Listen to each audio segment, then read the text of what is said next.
लेकिन आदेश रावल, यहां पर दरअसल क्या एक क्लेवर पॉलिटिक्स भी हो रही है, जिस और दिबांग ने इशारा किया कि अब लोग सवाल ये भी पूछने लगे हैं कि भाई सारी चीजें तो हो गई, पर ये 4 आतंकी आए कैसे बैसरन में, हमारे 26 लोगों को मारा कैसे, 100 किलोमीटर एलओसी के अंदर आए कैसे, आपने सर्वदलीय बैठक को ये गलत जानकारी कैसे दे दी कि 2 महीने के लिए ही खुलता है बैसरन, जबकि 3 साल का ठेका 3 करोड़ का पिछले साल ही हो गया था। वो पहलगाम डेवलपमेंट अथॉरिटी के अधिकारियों ने एबीपी न्यूज को बता दिया था। उधर सवाल ना जाए तो सवाल यहां लोगों से ही पूछने लगो कि तुम डरपोक निकले। मैं आपकी बात से पूरा सहमत हूँ और दिव्यांग जी की बात से पूरा सहमत हूँ कि जो महत्वपूर्ण सवाल देश को बताने चाहिए समूचा विपक्ष आपसे पूछ रहा है, आप उसकी बजाय लोगों को डाइवर्ट करने की कोशिश कर रहे हो और आप ये कह रहे हो कि हम विदेश जाके पूरे विश्व को बताएंगे कि हमारे साथ क्या हुआ है।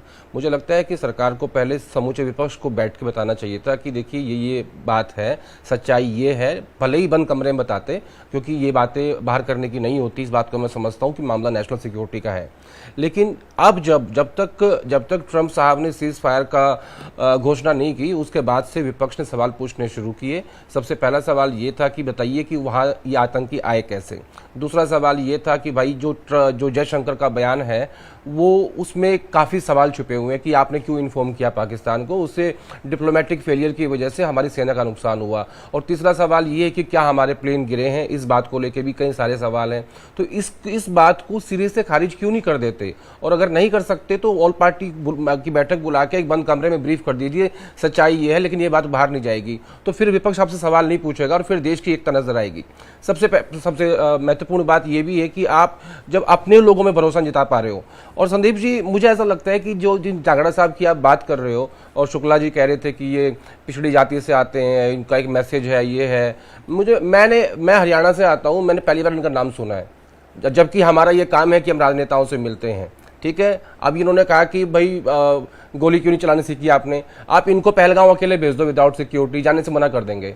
इसके अलावा एक टेंडेंसी पैदा हो रही है हिंदुस्तान की पॉलिटिक्स में कि पढ़े लिखे जो लोग हैं सब पार्टियों में वो डेवलप नहीं किए जा रहे हैं, डमी नेताओं को आगे बढ़ाया जा रहा है। जो जितना डमी है, जो जितना अनपढ़ है, जिसमें काबिलियत नहीं है, वही उसकी सबसे बड़ी काबिलियत है। मैं इसीलिए इस बात को फिर से अंडरलाइन कर रहा हूं आदेश, ये कोई सामान्य कोई कार्यक्रम नहीं था।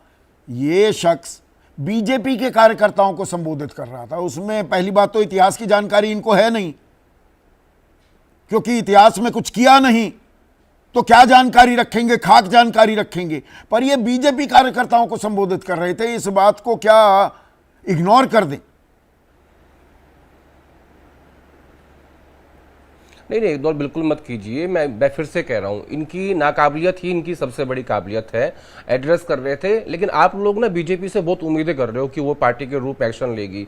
ना विजय साहब एक्शन लेगी और ना जांगड़ा साहब एक्शन लेगी, क्योंकि बीजेपी में ये कल्चर ही नहीं है। आपको याद होगा स्टार्टिंग में मुझे लगता है कि MOS होम थे, उन पर सवाल खड़ा हुआ था, तो राजनाथ सिंह ने स्टेटमेंट दे दिया था कि हमारी पार्टी में इस्तीफे का कल्चर नहीं है।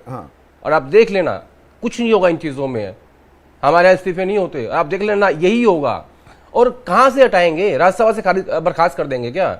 जब विजय शाह को आप मंत्री पद से नहीं हटा पा रहे हो, उसके बाद तो MLA रहेंगे वो। तो आप लोग ज्यादा उम्मीदें कर रहे हो, ज्यादा महत्वपूर्ण सवाल हैं जांगड़ा को छोड़ के जो दिव्यांग जी बोल रहे थे उन पे वो भी अहम है, पर नहीं सरकार को बताना चाहिए जो समाज में विमर्श होता है, सभ्य समाज का एक तकाजा होता है, उसे नजरअंदाज कैसे